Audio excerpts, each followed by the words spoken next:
le paramétrage du module de la limite d'encours.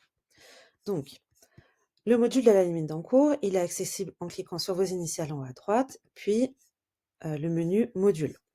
À cet endroit, vous avez à gauche comptabilité, non, facturation, et là, tous les modules. Donc, le module d'encours est activé chez moi. Si je clique dessus, s'il n'est pas activé, vous pouvez cliquer ici sur activer le module. À partir du moment où il est activé, vous pouvez cliquer sur configuration. Donc, à cet endroit, vous pouvez choisir d'activer le module par défaut ou non.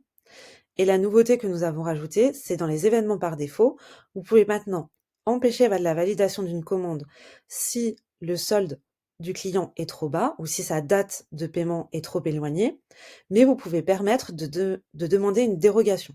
C'est-à-dire qu'un utilisateur qui est habilité à saisir les commandes pour un client peut demander une dérogation à son supérieur pour valider la commande si le solde du client est trop bas. Donc, cet utilisateur est le superviseur. Donc, comme événement par défaut, il va choisir empêcher la validation de la commande et permettre de demander une dérogation. Ensuite, il va cliquer sur Général utilisateur. Il va aller sur l'utilisateur qui a l'habitude de saisir les commandes. Donc là, il s'appelle Christelle.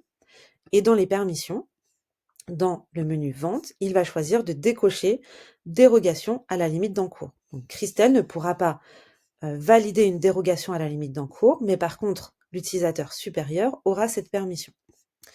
Donc, je sors de ces informations. Et donc là, je me connecte en tant que l'utilisateur Christelle. On voit ici que je suis connectée en tant que l'utilisateur Christelle. Si je clique sur CRM, compte, client, on voit que par exemple pour le client, c'est bon. Dans l'onglet configuration, il ne peut pas passer de commande car son solde est trop bas. Donc je clique sur nouvelle commande pour ce client. Donc il a déjà passé une commande aujourd'hui et son solde est noté comme trop bas. Il commande des pommes de terre, il veut rajouter 2 colis à sa précédente commande. Donc je valide. Et là, je vois que je ne peux pas valider ma commande parce que avec cette commande, le solde du client dépassera trop sa limite d'encours. Donc je clique sur demander une dérogation.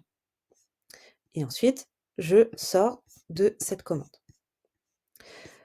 Donc ça, c'est pour l'utilisateur Christelle.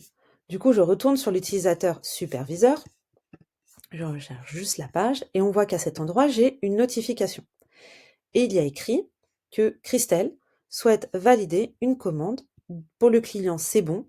Cliquez ici pour répondre à cette demande. Donc je clique ici et je vois que le client, c'est bon, essaye de passer une nouvelle commande d'un montant de 14,28 €, sachant que sa limite d'encours est dépassée. Donc je peux refuser ou autoriser. Si je clique sur autoriser, la validation de la commande a été acceptée.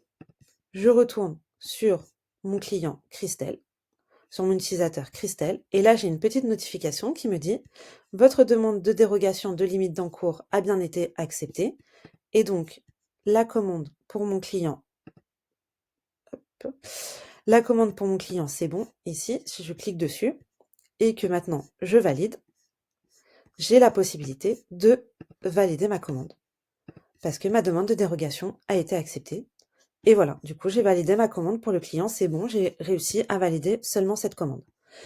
Si la commande est faite directement par un superviseur, en fait, il a directement le pouvoir de passer outre cette demande de limite d'encours.